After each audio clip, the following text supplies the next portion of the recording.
చెప్పకుండా తల్లిదండ్రులకు ఏ విషయం ఇంటిమేషన్ ఇవ్వకుండా వాళ్ళు ఏదో బలవంత పెడుతున్నారని చెప్పేసి పెళ్లి చేసుకున్నాడు. అంటే నాకు ఈ విషయంలో నేను ఎక్స్పర్ట్ ఏం కాదు. ఇప్పుడు వరకు నేను ఇచ్చిన నా ఒపీనియన్స్ ఎటులో కూడా నేను ఎక్స్పర్ట్ కాదు. నాకు తెలిసిన నాకు తెలిసినంతలోనే మాట్లాడుతున్నాను. ఇది డిస్క్లైమర్. ఇకపోతే ఆ అమ్మాయి అక్కడ విక్టిమ్. అవును, ఆ అమ్మాయిని బాధితురాలు. మోసం చేసి పెళ్లి చేశారు. అవును, బహుశా వాళ్ళ తల్లిదండ్రులు కూడా విక్టిమే అక్కడ. మేబీ. ఎందుకంటే వాళ్ళకు కూడా తెలిసి ఉండకపోవచ్చు. విడిపోయి చెప్పడు కదా, నాన్న నేను పనికిరాను, లాజికల్ ప్రాబ్లం. అది తీసుకెళ్ళి చూపించాలి. ఆండ్రాలజిస్ట్లు అని ఉంటారు, వాళ్ళ దగ్గరికి వెళ్ళాలి. ఒకవేళ వైద్యం అవ్వకపోతే, సక్సెస్ అవ్వకపోతే, then he's not fit for wedding. He's not fit ఉంటున్నాడు. వైద్యుడు చెప్తున్నాడు ఆ అమ్మాయి స్త్రీగా ఉండి ఆమెకు పిల్లలు కనాలని, దాన్ని ఏమంటారు, భర్తతో సుఖపడాలని, మంచి జీవితం జీవించాలని, ముద్దు మురిపం అని. What next? అమ్మాయి ఇప్పుడు నెక్స్ట్ ఆమె బ్రహ్మాండం. దేన్ని బట్టి బైబిల్ ఆపుతుందా? నాకైతే ఎక్కడ కనబడట్లేదు. అలా బైబిల్ ఏమి ఆపదు, అంటే దేవుడు ఏమి ఆపడు. అది దేవుడు జతపరిచింది కాదు.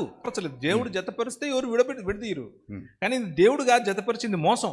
అవును, మోసం జతపరుస్తోంది. అవును. So why should we avoid with that? ఇప్పుడు అవసరం లేదు. ఇప్పుడు అమ్మాయి హ్యాపీగా వేరే పెళ్లి చేసుకున్నా ఆ అమ్మాయిని మనం ఒక చెడ్డదానిలాగా చిత్రీకరించి దాన్ని flip of the other side of the coin, అదే నాణానికి ఉన్న ఇంకొక కోణం.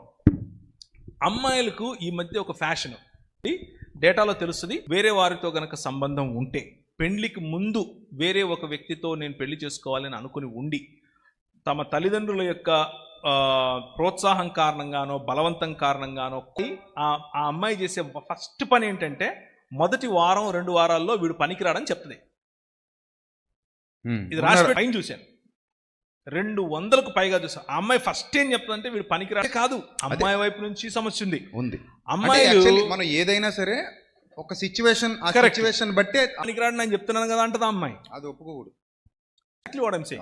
స్త్రీని ఎలాగైతే బలపరచాలో అలాగే పౌలు చేసింది అదే. ఉపయోగించుకొని పురుషుణ్ణి తొక్కేయాలని ఆలోచిస్తుందో ఆ స్త్రీని నువ్వు మాట్లాడదన్నాడు. రైట్. పేరు